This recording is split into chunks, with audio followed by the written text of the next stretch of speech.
الحمد لله نحمده ونستعينه ونستغفره ونؤمن به ونتوكل عليه ونعوذ بالله من شرور أنفسنا ومن سيئات أعمالنا من يهده الله فلا مضل له ومن يضلل فلا هادي له ونشهد أن لا إله إلا الله وحده لا شريك له ونشهد أن سيدنا وسندنا ومكينا ومدنينا ومولانا محمدا عبده ورسوله أما بعد فأعوذ بالله من الشيطان الرجيم بسم الله الرحمن الرحيم واكتب لنا في هذه الدنيا حسنة وفي الآخرة إنا هدنا إليك قال عذابي أصيب به من أشاء ورحمتي وسعت كل شيء فسأكتبها للذين يتقون ويؤتون الزكاة والذين هم بآياتنا يؤمنون الذين يتبعون الرسول النبي الأمي الذي يجدونه مكتوبا عندهم في التوراة والإنجيل وقال النبي صلى الله عليه وسلم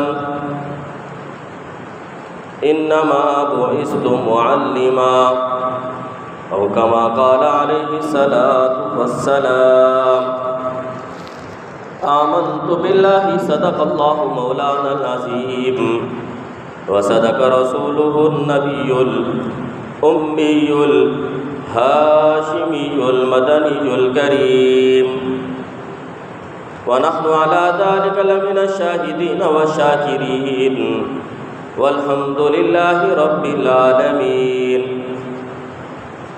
تمام حضرات عقیدت، محبت، عبادت اور ثواب کی نیت سے نماز میں پڑھا جانے والا درود شریف ایک مرتبہ بآواز بلند پڑھنا. اللہم صلی علی محمد وعلی آل محمد کما صلیت علی ابراہیم وعلی آل ابراہیم انک حمید مجید. اللهم بارك على محمد وعلى آل محمد كما باركت على إبراهيم وعلى آل إبراهيم إنك حميد مجيد. واجب الاحترام عزیزان گرامی، آپ کے سامنے قرآن کریم فرقان مجید نواں پارہ سورۃ الاعراف کی آیت نمبر 156 اور 57 تلاوت کی اور سرکار دو عالم تاجدار مدینہ محمد مصطفیٰ احمد مجتبیٰ صلی اللہ علیہ وسلم کی حدیث مبارکہ پیش کی. اللہ تعالیٰ نے جب حضرت موسیٰ علیہ السلام کو نبی بنا کر بنی اسرائیل کی طرف بھیجا اور انہوں نے پیغام پہنچایا تو قوم نے ایک مطالبہ کیا کہ ہمارے پاس کوئی کتاب ہو جس کو دیکھیں، ہم پڑھیں، اس کے مطابق پھر زندگی گزاریں. حضرت موسیٰ علیہ السلام نے اللہ سے درخواست کی. اللہ تعالیٰ نے کہا کہ کوہ طور پر آ جاؤ اور 30 دن وہاں روزے رکھے، مزید 10 دن اور بڑھا دیے. 40 دن روزے رکھنے کے بعد اللہ تعالیٰ نے تورات ان کو دے دی. حضرت موسیٰ علیہ السلام تورات لے کر جب اپنے قوم کے پاس آئے 40 دن کے بعد اور ان کو بتایا کہ یہ اللہ کی طرف سے نازل شدہ کتاب ہے، یہ اللہ تعالیٰ نے خود دی ہے اور اللہ تعالیٰ نے کہا ہے کہ اس کے مطابق اب تم نے زندگی گزارنی. حلال حرام جائز ناجائز سب کچھ اس میں ہے، تمہاری دنیا اور آخرت کی کامیابی اسی کے اندر موجود ہے۔ تو قوم نے کہا کہ ہمیں کیا معلوم کہ یہ اللہ رب العزت نے دی یا کسی اور نے دی، یا تم نے خود اپنی طرف سے اس کو لکھ کر لے کر آ گئے ہو۔ تو قوم نے ماننے سے انکار کر دیا اور کہا کہ ہاں، تمہارا دعویٰ یہ ہے کہ کوہ طور پر اللہ رب العزت مجھ سے کلام کرتے ہیں، ہم خود سن لیں اور اللہ تعالیٰ یہ کہہ دیں کہ یہ موسیٰ کو میں نے کتاب دی ہے، تب ہم ایمان لائیں گے۔ اللہ تعالیٰ حضرت موسیٰ علیہ السلام نے حضرت اللہ تعالیٰ سے دعا کیا، اللہ میری قوم تو اس طرح کا مطالبہ کر رہی ہے۔ اللہ تعالیٰ نے کہا کہ قوم میں سے 70 افراد کو ساتھ لیں، طور پہاڑ پر آ جائیں، ان کا یہ مطالبہ بھی پورا کر دیا جاتا ہے۔ چنانچہ حضرت موسیٰ علیہ السلام 70 افراد قوم کے بڑے سرداروں کو ساتھ لے کر چل پڑے، طور پہاڑ پر پہنچے تو اللہ تعالیٰ نے حضرت موسیٰ علیہ السلام سے کلام کیا اور یہ بتایا کہ یہ تورات یہ میری طرف سے نازل شدہ کتاب ہے، اس کے مطابق تم نے زندگی گزارنی ہے۔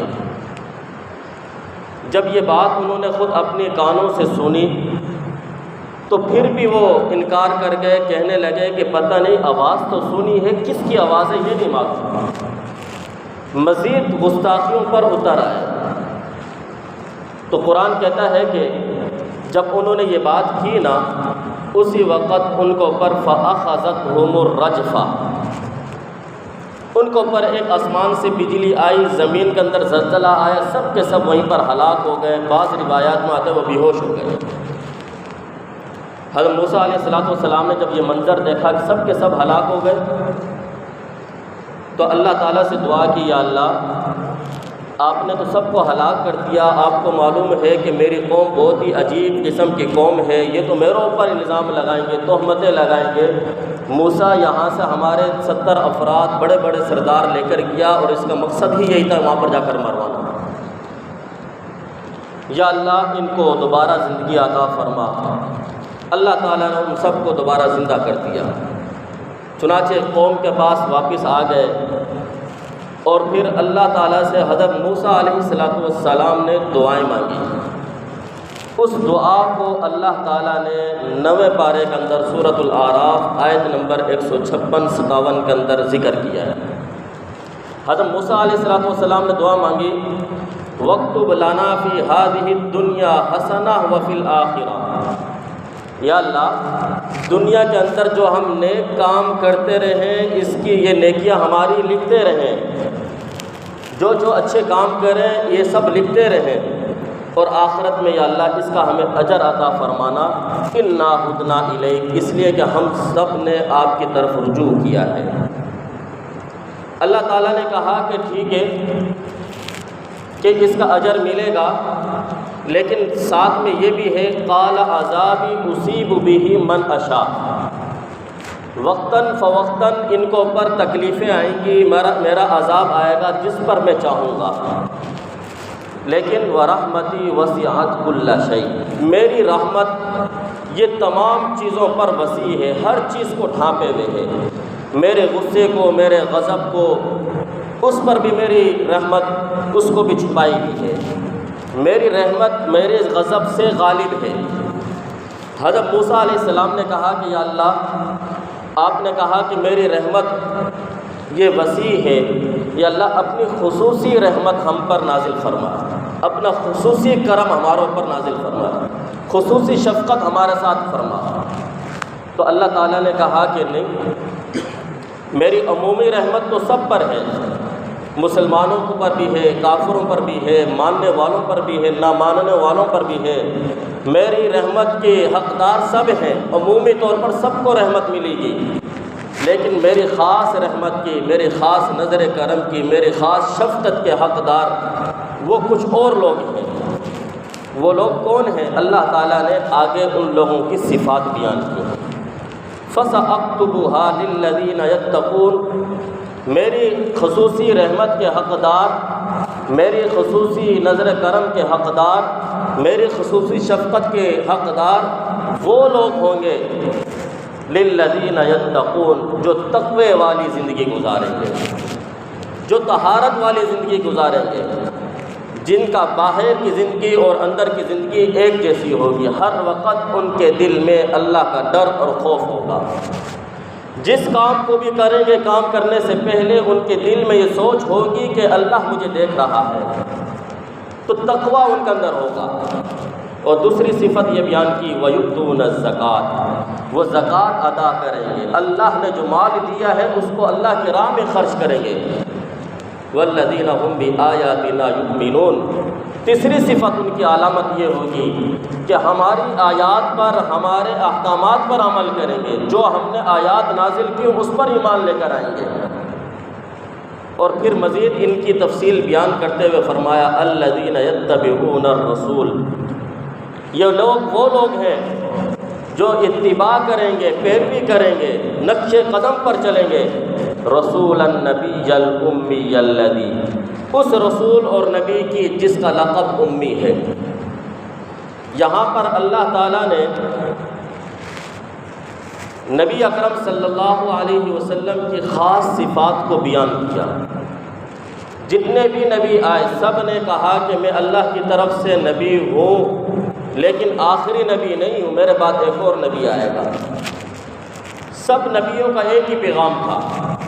اللہ تعالیٰ نے حضرت عیسیٰ علیہ السلام کے جملوں کو، ان کے قول کو تو قرآن پاک میں سورۃ الصف کے اندر 28ویں پارے میں بیان کیا، انی رسول اللہ الیکم، میں تمہاری طرف رسول بنا کر بھیجا گیا ہوں، مبشرا برسول یأتی من بعد اسمہ احمد، لیکن یہ یاد رکھنا میں تمہیں خوشخبری سنانے کے لیے آیا ہوں، میں آخری نبی نہیں ہوں، میرے بعد ایک آخری نبی آئے گا جس کا نام احمد ہوگا، اس کا نام نامی اس میں گرامی احمد ہوگا، اگر تم اس کا زمانہ پاؤ تو تم اس پر ایمان لے کر آنا۔ اللہ تعالیٰ نے ہر نبی کی دعوت کو ذکر کیا، ہر نبی نے بتایا کہ میرا پیغام اور میرا مقصد وہ اسی تک ہے، میرے بعد ایک اور نبی آئے گا، میں آخری نبی نہیں ہوں۔ چنانچہ حضرت عیسیٰ علیہ السلام آخر میں آئے ہیں اور کہا کہ میرے بعد ایک اور نبی آئیں گے، وہی آخری نبی ہیں، ان پر تم نے ایمان لانا ہے۔ تو اللہ تعالیٰ نے فرمایا کہ میری خصوصی رحمت کے حقدار موسیٰ علیہ السلام کو کہا کہ تمہاری قوم نہیں، بلکہ میری خصوصی رحمت کے حقدار، میری خصوصی نظر و کرم، میری شفقت کے حقدار وہ لوگ ہوں گے الذین یتبعون الرسول النبی الامی الذی، جو اس رسول کی اتباع کریں گے، اس نبی کی اتباع کریں گے جس کا لقب امی ہے۔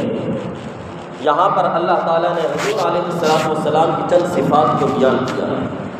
پہلی صفت یہ بیان کی کہ وہ رسول ہے، دوسری صفت یہ بیان کی وہ نبی ہے۔ رسول اور نبی ان میں فرق ہوتا ہے۔ نبی بھی اللہ کا پیغام لوگوں تک پہنچاتا ہے، رسول بھی اللہ کا پیغام لوگوں تک پہنچاتا ہے، لیکن نبی وہ پہلے نبی کی تعلیمات کو لے کر آگے چلتا ہے، اس پر کوئی نئی کتاب نازل نہیں ہوتی، نئی شریعت نہیں ہوتی اس کے پاس، وہ سابقہ کتاب، سابقہ شریعت کو لے کر آگے بیان کرتا ہے۔ اور رسول اس کو کہتے ہیں جو ایک صاحب شریعت ہو، جس کو ایک الگ سے شریعت دی گئی ہو، الگ سے کتاب دی گئی ہو، اس کا پیغام وہ آگے پہنچاتا ہے۔ تو اللہ تعالیٰ نے حضور علیہ السلام کی دونوں صفات بیان کی۔ رسول کا درجہ نبی سے افضل ہوتا ہے، تو فرمایا کہ یہ رسول وہ لوگ میری خصوصی رحمت کے حقدار ہوں گے الذین یتبعون الرسول، جو اس کی اتباع کریں گے، رسول کی، اور ساتھ میں کہا النبی، جو نبی کی بھی اتباع کریں گے، اس رسول اور نبی کی اتباع کریں گے، الامی، جس کا لقب امی ہے۔ حضور علیہ السلام کا لقب امی، آپ کو امی کیوں کہا جاتا ہے؟ علماء نے بڑی عجیب عجیب واقعات اس پر لکھے ہیں، تحقیق بیان کی ہیں۔ اصل میں حضور علیہ السلام جس علاقے میں پیدا ہوئے، جس گاؤں میں پیدا ہوئے، جس شہر میں پیدا ہوئے، اس بستی کا نام، اس گاؤں کا نام، اس قریہ کا نام اور اس شہر کا نام ام القریٰ ہے۔ اس شہر کا نام ام القریٰ ہے۔ اللہ تعالیٰ نے قرآن کریم میں فرمایا وَلِتُنذِرَ أُمَّ الْقُرَىٰ، اے میرے پیغمبر، اے میرے رسول، آپ ام القریٰ ان بستی والوں کو ڈرائیں۔ تو مکہ کا نام ام القریٰ ہے۔ اس کا نام ام القریٰ کیوں ہے؟ ام کہتے ہیں اصل میں جڑ کو، ام کہتے ہیں ابتدا کو، ام کہتے ہیں بنیاد کو۔ اللہ تعالیٰ نے جب زمین کو پیدا کرنے کا ارادہ کیا، زمین کو بنانے کا ارادہ کیا، علماء نے لکھا ہے کہ زمین کی جو ابتدا ہے، آج جہاں بیت اللہ موجود ہے یہاں پر پوری زمین میں پانی تھا، لیکن اس بیت اللہ کی جگہ پر جہاں بیت اللہ ہے وہاں پر پانی ابل رہا تھا۔ اللہ نے زمین کو جب پیدا کرنے کا ارادہ فرمایا تو زمین کی ابتدا جہاں پر وہ بلبلے اٹھ رہے تھے وہاں سے زمین پھیلنا شروع ہوئی اور چاروں طرف زمین پھیل گئی۔ چونکہ زمین کی پھیلنے کی ابتدا یہاں سے ہے، اس شہر سے ہے، اس جگہ سے ہے، اس وجہ سے اس کا نام ام القریٰ ہے۔ اور حضور علیہ السلام کی پیدائش ام القریٰ کے اندر ہوئی، اس لیے آپ صلی اللہ علیہ وسلم کا لقب امی ہے۔ دوسری وجہ، علماء نے کہا کہ ام کا معنی ہے اصل اور بنیاد۔ جس چیز کی بنیاد ہو، جو اصل ہو، جو جڑ ہو۔ حضور علیہ السلام کا لقب امی اس لیے ہے، تمام مخلوقات کی ابتدا نبی اکرم صلی اللہ علیہ وسلم سے ہے۔ حدیث پاک میں آتا ہے کہ آپ صلی اللہ علیہ وسلم سے حضرت جابر رضی اللہ عنہ نے پوچھا، اے اللہ کے رسول، اللہ نے سب سے پہلے کس چیز کو پیدا کیا؟ آپ علیہ السلام نے فرمایا کہ اللہ نے سب سے پہلے میرے نور، میری روح کو پیدا کیا۔ تو پہلے مخلوق کے اندر پہلی پیدائش وہ حضور علیہ السلام کی ہوئی ہے، اس لیے آپ کو امی کہا کہ آپ مخلوقات میں موجودات کے اندر ام ہے، اصل ہے۔ اگر آپ نہ ہوتے تو کچھ نہ ہوتا، نہ زمین ہوتا، نہ آسمان ہوتا، نہ دریا ہوتے، کچھ بھی نہیں ہوتا۔ آپ کی ابتدا سے، آپ کی وجہ سے پھر آگے یہ سلسلہ شروع ہوا ہے۔ اس وجہ سے آپ صلی اللہ علیہ وسلم کو امی کہا۔ ام کا معنی ہے اصل اور جڑ۔ آپ کو امی لقب کیوں دیا گیا؟ ہر کمال کی ابتدا آپ سے ہے۔ تمام کمالات، تمام قسم کی خوبیاں، تمام قسم کی خوبصورتیاں، ہر قسم کا حسن اور جمال وہ آپ سے شروع ہوا ہے۔ حسان بن ثابت رضی اللہ عنہ نے تبھی تو کہا تھا وَأَحْسَنُ مِنْكَ لَمْ تَرَ قَطُّ عَيْنٌ وَأَجْمَلُ مِنْكَ لَمْ تَلِدِ النِّسَاءُ خُلِقْتَ مُبَرَّأً مِنْ كُلِّ عَيْبٍ كَأَنَّكَ قَدْ خُلِقْتَ كَمَا تَشَاءُ۔ میری آنکھوں نے آج تک اتنا حسین، جمیل، خوبصورت انسان دیکھا ہی نہیں، اور کسی ماں نے اتنا خوبصورت بچہ جنا ہی نہیں۔ اللہ نے آپ کو ہر قسم کے عیوب سے پاک پیدا کیا ہے، آپ کو ایسا پیدا کیا جیسے آپ چاہتے تھے۔ حضور علیہ السلام سے ہر چیز کی ابتدا ہے۔ حسن کی ابتدا آپ سے ہے، کمالات کی ابتدا آپ سے ہے، جمال کی ابتدا آپ سے ہے، اس لیے آپ کا نام لقب امی کہا گیا۔ تبھی تو حضرت عائشہ صدیقہ رضی اللہ عنہا نے کہا تھا، مصر کی عورتوں نے یوسف کے ظاہری حسن کو دیکھا تھا، اس لیے انگلیاں کٹوا دی۔ میرے نبی کو، میرے محبوب کو جس نے اپنے دل کی آنکھوں سے دیکھا، جنہوں نے ان کی خوبصورتی کو دیکھا، انہوں نے اپنی گردنیں کٹوا لی۔ تو آپ کا لقب ہے۔ اور ایک تیسری وجہ بھی بیان کی علماء نے، آپ کی توجہ چاہوں گا۔ کا معنی ہے کہ جس کو لکھنا اور پڑھنا نہیں آتا، جس نے لکھنا اور پڑھنا نہیں سیکھا۔ آپ کو امی اس لیے کہا گیا کہ جس جگہ پر آپ نے نبوت کے اعلان کیا، مکہ کے اندر رہنے والے کوئی بھی لکھا پڑھا نہیں تھا، اس وجہ سے آپ کو امی کہا گیا۔ ایک اور وجہ بھی کہ آپ کو امی اس لیے کہا گیا کہ 40 سال تک اعلان نبوت تک آپ نے خود سے نہ کوئی چیز لکھی، نہ کوئی چیز پڑھی، اور یہ آپ کے لیے کوئی عیب نہیں ہے، یہ کوئی گستاخی نہیں ہے۔ لکھنا پڑھنا نہ آنا یہ کوئی عیب نہیں ہے۔ ہاں، اگر کوئی آدمی امی کا معنی جاہل کرے، یہ گستاخی ہے۔ پہلے علم سینہ بسینہ چلتا تھا، بول کر سن کر وہ علم حاصل کیا جاتا تھا، یہ کوئی بری بات بھی نہیں تھی۔ تو آپ علیہ السلام کو لکھنا اور پڑھنا نہ آنا آپ نے کسی سے نہیں سیکھا دنیا کے اندر، یہ آپ کی نبوت کی، آپ کی صداقت کی، آپ کی سچائی کی دلیل ہے۔ آپ کہیں گے کہ وہ کیسے؟ جب حضور علیہ السلام نے نبوت کا اعلان کیا کہ مجھے اللہ نے نبی بنا کر بھیجا ہے، میں اللہ کی طرف سے یہ پیغام لے کر آیا ہوں، یا ایھا الناس قولوا لا الہ الا اللہ تفلحون۔ جب یہ اعلان بلند کیا، قرآن کریم کی آیات پڑھ کر سنائی، تو کسی نے کہا معجزات دکھائے، تو معجزات کو دیکھ کر کسی نے کہا کہ یہ تو بہت بڑے جادوگر ہیں، ان کا معجزہ یہ جادو کے ذریعے سے ہو رہا ہے۔ آپ علیہ السلام نے قرآن کریم کی آیات پڑھ کر سنائی، چونکہ وہ جانتے تھے ان کو پڑھنا اور لکھنا نہیں آتا، لیکن ایسے فصیح اور بلیغ قرآن کریم کو بیان فرما رہے ہیں، اتنی فصاحت کے ساتھ بیان کر رہے ہیں، اس سے پتہ چلتا ہے یہ کچھ نہ کچھ جانتے ہیں۔ لیکن اس کے باوجود انہوں نے کہا کہ یہ شاعر ہیں۔ انہوں نے آپ صلی اللہ علیہ وسلم کو کیا کہا کہ یہ کون ہے؟ شاعر ہیں۔ اگر حضور علیہ السلام اپنی زندگی کے اندر 40 سال کی زندگی کے اندر لکھتے یا پڑھتے تو ہو سکتا ہے کہ کافر لوگ آپ پر تہمت لگاتے، چونکہ انہوں نے فلاں یہودی کے پاس، بڑے عالم کے پاس جا کر پڑھا ہے، یا انہوں نے فلاں عیسائی کے پاس جا کر پڑھا ہے، یا انہوں نے فلاں کے سامنے بیٹھ کر پڑھا تھا، اس لیے انہوں نے تورات کو پڑھا، انجیل کو پڑھا، زبور کو پڑھا، پہلی آسمانی کتابوں کو پڑھا، ان کتابوں کا علم لے کر آج ہمارے سامنے بیان کر رہے ہیں۔ جب حضور علیہ السلام نے اپنی 40 سالہ زندگی کے اندر نہ کبھی لکھا، نہ کبھی چیز کو پڑھا، تو پھر اس وقت آپ صلی اللہ علیہ وسلم کا 40 سال کے بعد ایسے علوم بیان کرنا، تورات کے علوم بھی اس میں آ رہے ہیں، انجیل کے علوم کے دریا بھی اس میں بہا رہے ہیں، آسمانی علوم بھی اس میں بیان کر رہے ہیں، پچھلی قوموں کے واقعات بھی اس میں بیان کر رہے ہیں، آنے والی زندگی کے اخبار بھی آپ بتا رہے ہیں، جنت اور جہنم کے احوال بھی آپ بتا رہے ہیں۔ یہ آپ کی صداقت کی، آپ کی نبوت کی ایک دلیل تھی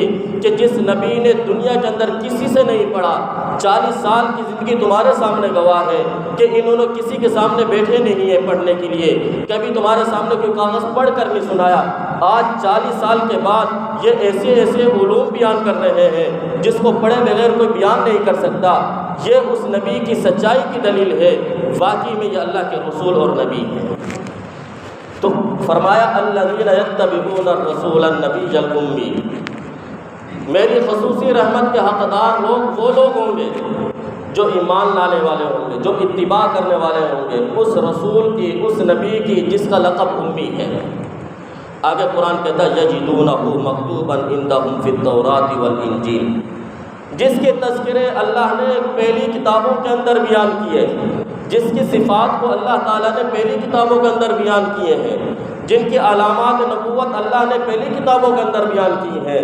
یہودی جانتے تھے اللہ کے نبی صلی اللہ علیہ وسلم کی ہر صفت اللہ نے تورات کے اندر بیان کی۔ یجدونہ مکتوبا عندہم فی التوراۃ والانجیل، تورات اور زبور اور انجیل کے اندر ان کے واقعات، ان کی علامات، ان کی نبوت کی علامات، ان کے بارے میں پیشن گوئیاں اللہ نے پہلے سے بیان کی ہوئی تھیں۔ یہی وجہ ہے کہ کتنے یہودی ایسے ہیں جو حضور علیہ السلام کی صفات، آپ کے اندر علامات جو انہوں نے اپنی کتابوں کے اندر پڑھی تھیں، ان علامات کو دیکھ کر، ان نشانیوں کو دیکھ کر اللہ کے رسول صلی اللہ علیہ وسلم پر ایمان لے آئے۔ وقت کم ہے، اس لیے انشاءاللہ تعالی اس آیت کی مزید تفصیل، اس کی تشریح، حضور علیہ السلام کی نشانیاں تورات، زبور اور انجیل کے اندر جن کو دیکھ کر، ان علامات کو پڑھ کر اللہ کے رسول صلی اللہ علیہ وسلم پر یہودیوں نے اسلام قبول کیا، کتنے واقعات ہیں، اس کی تفصیل مزید انشاءاللہ تعالیٰ اگلے جمعے میں کروں گا۔ اللہ تعالیٰ حضور علیہ السلام سے سچی محبت، عقیدت اور آپ کی ادب اور احترام تعظیم کرنے کی ہمیں توفیق عطا فرمائے۔ وآخر دعوانا الحمدللہ رب العالمین۔